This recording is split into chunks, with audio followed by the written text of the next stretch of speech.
Hello friends, स्वागत है आप सभी का हमारे चैनल चलो फिल्म सिने में। आज हम एक्सप्लेन करने जा रहे हैं द फाइनेस्ट आर को। तो let's roll up the intro और चलो फिल्म सुने।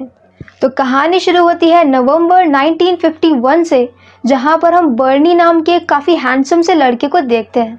यहाँ वो अपने फ्रेंड गस के साथ एक डेट पर आया होता है। जिसके साथ उसकी डेट है, उससे वो काफ़ी वक्त से फ़ोन पर बात कर रहा था और उसका नाम होता है मीरियम। मीरियम को देख करके वो पहली ही नज़र पे उस पर फ्लैट हो जाता है और इसके बाद इनकी डेट काफ़ी ज़्यादा सक्सेसफुल होती है और ये लोग साथ में बोट के राइड पर भी जाते हैं। बर्नी की जॉब एक कोस्ट गार्ड की जॉब होती है और वो नियम का काफ़ी ज़्यादा पक्का होता है।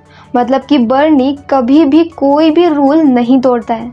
अब इनके रिलेशनशिप को एक साल बीत जाता है और 1952 में ये दोनों एक बॉल में खड़े होते हैं, जहाँ पर सामने से मीरियम बर्नी को प्रपोज करती है। पर बर्नी यहाँ पर काफ़ी ज़्यादा कंफ्यूज्ड इंसान होता है और वो झटके में मना कर देता है। ये सुन करके मीरियम को गुस्सा आता है और वहाँ से चली जाती है। बर्नी उसका पीछा करता है और उसके पीछे जा करके उसे बोलता है कि उसे पहले अपने कमांडिंग ऑफिसर से पूछना पड़ेगा, क्योंकि उसकी जॉब में ये एक रूल होता है। वैसे तो एक फॉर्मेलिटी होती है और कोई भी इसे नहीं मानता है, पर बर्नी यहाँ पर हर रूल को फॉलो करता है, तो वो इस रूल को भी ज़रूर मानेगा।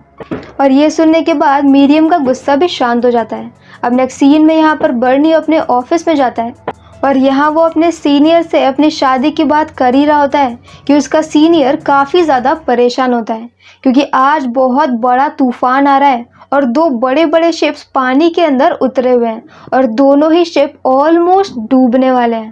और बर्नी का काम ऐसे ही डिपार्टमेंट में होता है जहाँ के लोग ऐसे डूबते हुए शिप पर से लोगों को रेस्क्यू करने के लिए जाते हैं। ऐसे ही एक साल पहले बर्नी भी गया था, पर वो रेत की पट्टी के आगे नहीं निकल पाया था, जिसकी वजह से यहाँ पर छोटे से शहर में रहने वाले एक आदमी के ब्रदर इन लॉ की डेथ हो गई थी। सभी जानते थे कि बर्नी ने अपना बेस्ट दिया था, पर इसके बाद भी वो उस आदमी को नहीं बचा पाया। और ये एक छोटा सा शहर होता है जहाँ पर हर अच्छी और बुरी न्यूज़ बहुत जल्दी फैल जाती है, और इसीलिए कार्ल नाम का वो आदमी जिसके जीजा जी को बर्नी नहीं बचा पाया था, वो काफ़ी ज़्यादा गुस्सा होता है बर्नी से। और ये मौसम भी बिल्कुल वैसा ही है जैसा एक साल पहले था, और ये बात बर्नी को बहुत ज़्यादा परेशान कर रही थी। और कमांडिंग ऑफिसर भी डरा हुआ था, क्योंकि उसकी नई नई यहाँ पर पोस्टिंग हुई थी और उस बेवकूफ़ को यहाँ के मौसम के बारे में कुछ भी नहीं पता था। और मैंने उसे बेवकूफ़ क्यों बोला है, ये आपको आगे पता चलेगा। और अब नेक्स्ट सीन में हम एक ऐसे ही पानी में फंसे हुए शिप को देखते हैं जहाँ पर आधा शिप टूटने वाला था, जहाँ पर हम सी बोट को देखते हैं जो कि अपने कैप्टन से बात कर रहा था कि कुछ ही वक्त पहले शिप की वेल्डिंग करी गई है और वो वेल्डिंग इतने बड़े तूफान में टूट सकती है।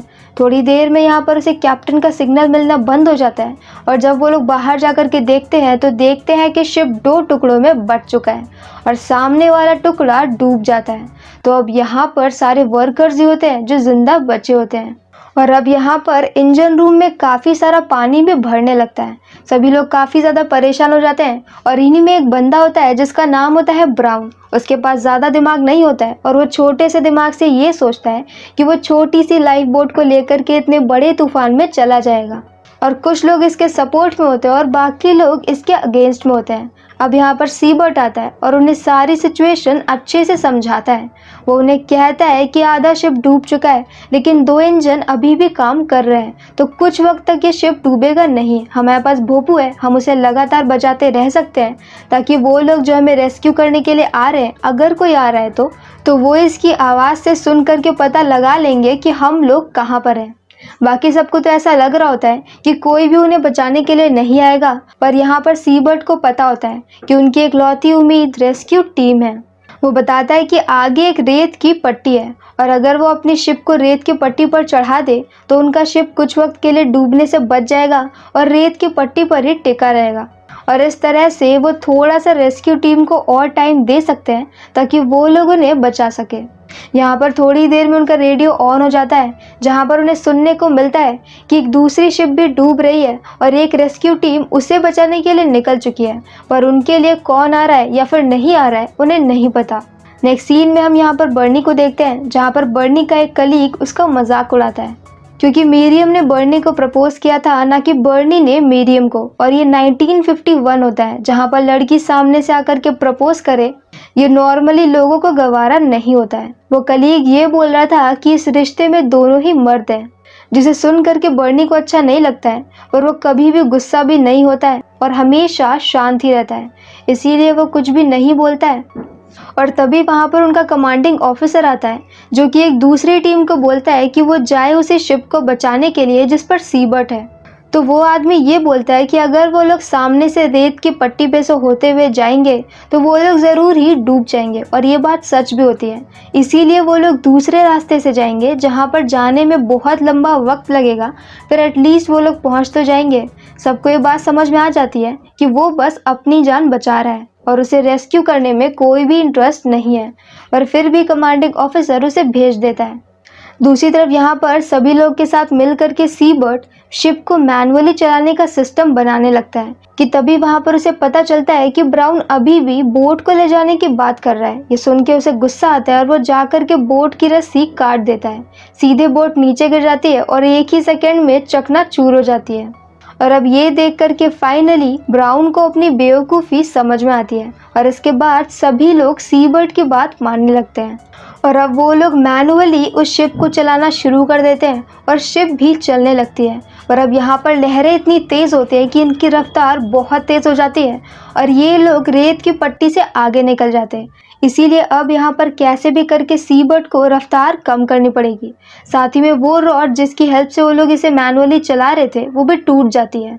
दूसरी तरफ यहाँ पर कमांडिंग ऑफिसर को समझ में आ जाता है कि उस रास्ते से वो नहीं जा सकते, इसीलिए वो कह देता है कि अब यहाँ पर बर्नी जाएगा। सभी लोग बर्नी को जाने के लिए मना करते हैं क्योंकि सबको पता था कि इस पानी में जाना खुदकुशी है, और नए नए आए कमांडिंग ऑफिसर को इस बात का बिल्कुल भी अंदाज़ा नहीं है। उन्हें तो बस बैठ करके ऑर्डर देना है। पर अब यहाँ पर वचनबद्ध बर्नी अपनी एक टीम को तैयार करता है और उसकी टीम में सभी लोग अपनी मर्जी से आ जाते हैं। उसकी टीम में 4 लोग होते हैं, जिसमें से एक का नाम मुझे नहीं पता है और बाकी 3 का नाम होता है रिची, अर्विन और बर्नी। इसके बाद वो लोग यहाँ से एक रेस्क्यू बोट लेते हैं और पानी के अंदर उतर जाते हैं। यहाँ पर बहुत तेज़ तूफान आ रहा होता है और उनके पास डायरेक्शन देखने के लिए सिर्फ एक कंपास होता है, और उनके लिए यहाँ पर ये प्रॉब्लम होती है कि रेत की पट्टी से आगे लहरें इतनी तेज़ होती हैं कि उन लहरों को पार करना लगभग इम्पॉसिबल होता है, और इतनी छोटी सी रेस्क्यू बोट से तो और भी ज़्यादा। नेक्स्ट सीन में अब हम यहाँ पर शिप को देखते हैं जहाँ पर सीबर्ट चेन की हेल्प से दोबारा से चीज़ों को ठीक करता है, और अब वो लोग यहाँ पर बोट का एंगल चेंज कर लेते हैं और जैसे तैसे कर करके उसकी स्पीड को स्लो करते हैं, और फाइनली वो रेत की पट्टी पर रुक जाती है। दूसरी तरफ बर्नी की बोट यहाँ पर लहरों के थपेड़े खा रही थी और उन्हें आगे कुछ भी नहीं दिख रहा होता है, और साथ में कंपास भी टूट जाता है। बिना कंपास के अब वो कोई भी डायरेक्शन नहीं देख पाएंगे, और इस पॉइंट पे सभी लोग हार मान चुके होते हैं। पर अब यहाँ पर बर्नी जैसे तैसे कर करके हर लहर को पार करना शुरू करता है।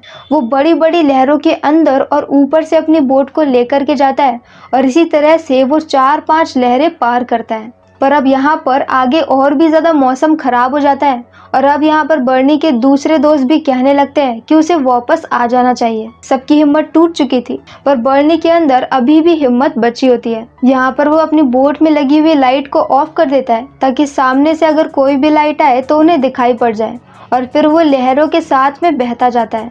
और ऐसे ही करते करते वो लोग फाइनली उस शिप के पास में पहुँच जाते हैं।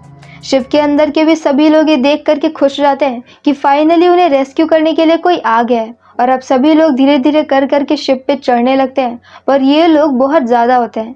शिप की कैपेसिटी 12 लोग की होती है। तो बर्नी बोलता है कि ये तो रूल्स में लिखा है, बिना रूल्स के कितने लोग बैठ सकते हैं।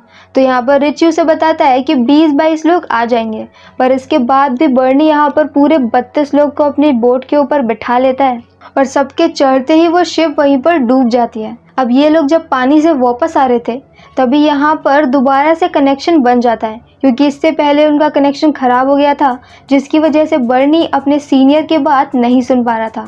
अब यहाँ पर जब उसके कमांडिंग ऑफिसर को पता चलता है कि वो 12 लोगों वाली बोट पे 32 लोग को लेकर के आ रहा है, तो वो उससे कहता है कि वो अपनी डायरेक्शन चेंज कर ले और दूसरी वाली शिप में ले जा करके बाकी लोगों को उतार दे।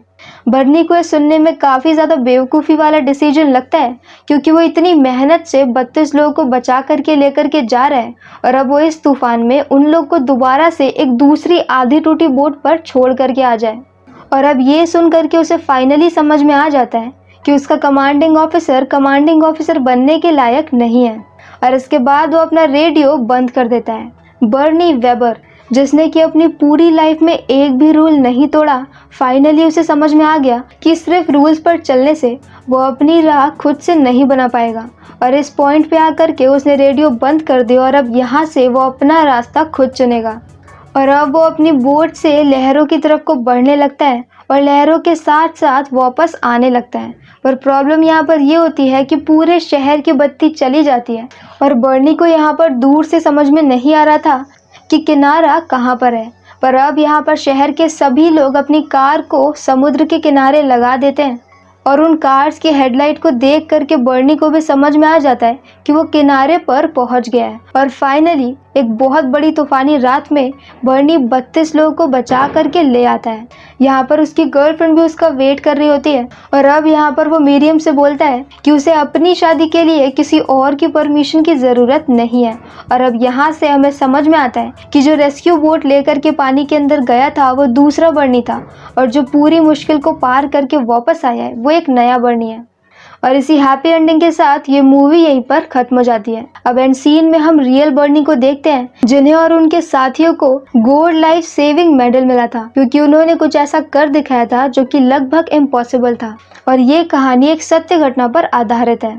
तो अगर आपको हमारा एक्सप्लेन पसंद आया हो तो प्लीज़ हमारी वीडियो को लाइक करें, शेयर करें और हमारे चैनल को सब्सक्राइब करें। तो मिलते हैं नेक्स्ट वीडियो के साथ। Bye bye.